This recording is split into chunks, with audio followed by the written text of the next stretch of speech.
I am Karen. I'm Hailey. And I'm Blake. And for our presentation, we'll be talking about a study that was run by Dunn, Fisher, and Beard in 2012 entitled Revisiting the Mind-Thine Problem, a sensitizing exercise for clinic, classroom, and attributional research. So before I talk about exactly what happened in this experiment, I will give you some background of what the study is, about the concepts needed to understand the study. So basically, it's basically a replication of the original Mind-Thine problem by Wright that was conducted in 1983. But before I explain what that is, I'm going to explain some concepts of the insider-outsider distinction as talked about by Dunn in 2011. And it's basically the difference of how people with and without a disability would imagine living with a disability. So someone from the insider perspective might see living with a disability as just part of their identity and something that is external and situational, versus someone from the outsider perspective would see living with a disability as a continuous problem that would be interfering with their daily life and just overall an internal issue. So the Mind-Thine problem is an exercise meant to sensitize the understanding of disability through obtaining features of the insider-outsider distinction. And findings from the study have suggested that participants tend to reclaim their own disability rather than the paired disability. And this is due to positive and negative context factors. So the reason why participants have been seen to reclaim their own disability is due to the positive context factors of just being able to be familiar with the disability that they have and already being able to cope with that disability, as well as seeing it as part of their identity and benefits through already having lived with that disability. And the reason why participants might not be inclined to prefer the paired disability is due to the negative context factors of just the disability being seen as unfamiliar to them and a fear of what it would be like living in a new disability and having to just regain more energy and time to learn how to cope with this disability. So the purpose of this study, which I said is a replication of the 1983 study by Wright, was to examine whether similar results would occur regardless of the different time context, and to determine whether similar results would be present under changed conditions, such as changing the severity of the paired disability. So study 1 was actually a replication of the Mind-Thine problem exercise by Wright in 1983, and then study 2 was a replication with a manipulation of the severity of the paired disability and analyzing whether or not there was a change in the perception of the disability before and after having taken the exercise. So we're going to first discuss study 1, and it was conducted with 52 participants, 15 male and 37 female, and the ages range from 18 to 73. So this was at a small liberal arts school where they had college students as well as faculty and administration be part of the participants. And the way the procedure went was participants were given 3 different questionnaires. The first questionnaire had them list their own self-reported disability, and before they wrote that down, one of the experimenters said to them that every person is disabled in some way. And the reason behind that is to try and allow participants to not worry about how severe their disability may be, whether it's chronic, emotional, physical, mental, any sort of disability, no matter the severity, is still something that matters. And so they would do that in a self-report for the first questionnaire. The second questionnaire was they would take their self-reported one, and it was paired with another disability and was projected up on the screen, and the participants were asked to find their self-reported disability and then decide whether or not they would want to keep their disability or switch to the other disability that it was paired with. Some examples of the disabilities were ADHD versus a sprained ankle, or color blindness versus bipolar disorder. So the first list was the self-reported, the second was the paired.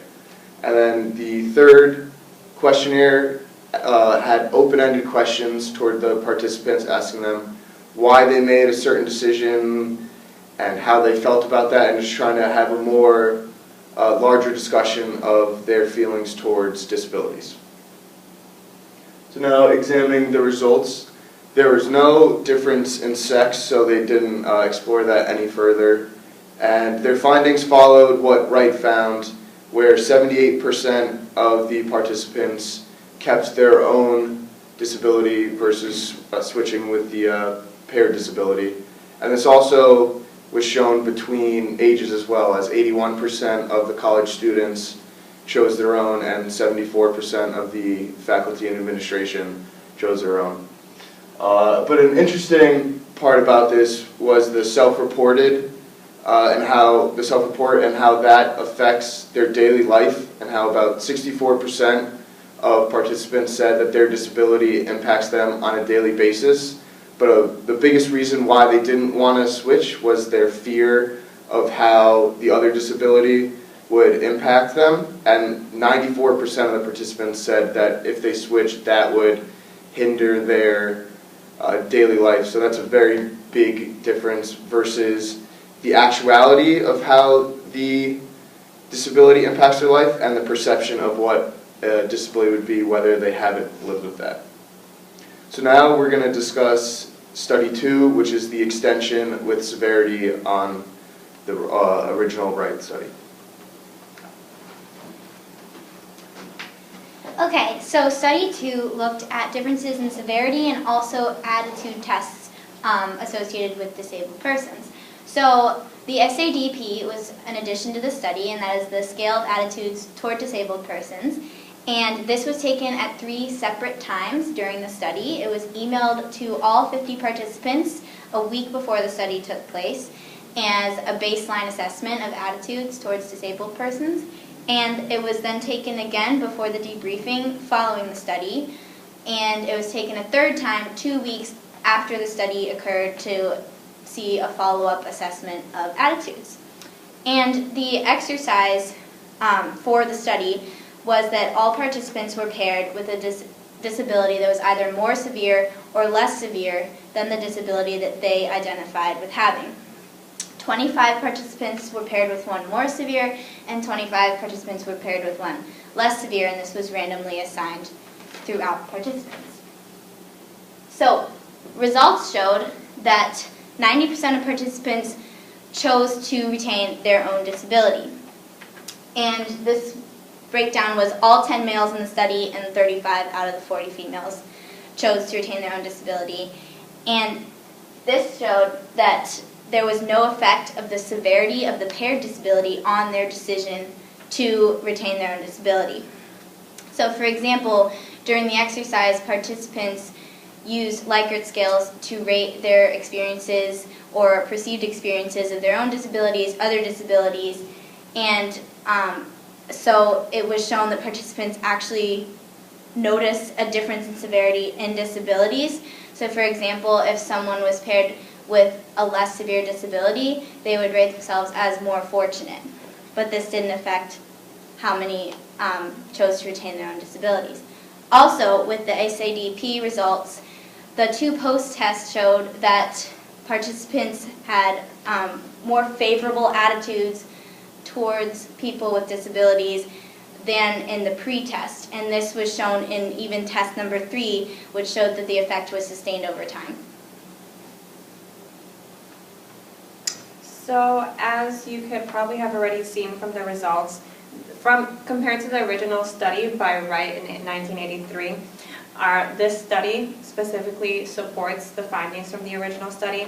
So again, the results from study 1 were that participants were more likely to keep their own disability because of positive context factors. And then in study 2, regardless of the severity of the paired disability, participants still reclaimed their own disability. And before and during and after the exercise, participants were shown to have a more favorable view of disability after the Mind-Dine exercise. And then some limitations that the researchers felt was done from this study were the lack of diversity of the participants that were predominantly white, and the lack of diversity in the educational level of the participants, which were predominantly college students and faculty members of the college. And for future research, the researchers suggested that there be more investigations on how the influences of the positive and negative context factors affect people's choices during and after the mind-dine exercise, and also exploring the boundaries of the mind-dine problem through other forms of exercises that also examine the insider-outsider distinction.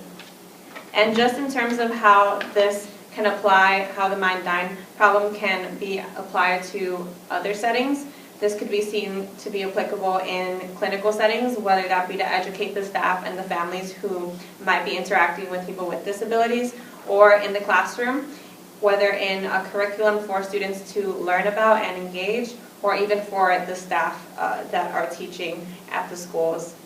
And then overall, research applications in psychology, specifically psychosocial comparisons of the differences between disabled and non-disabled communities. And that concludes our presentation. Thank you for listening.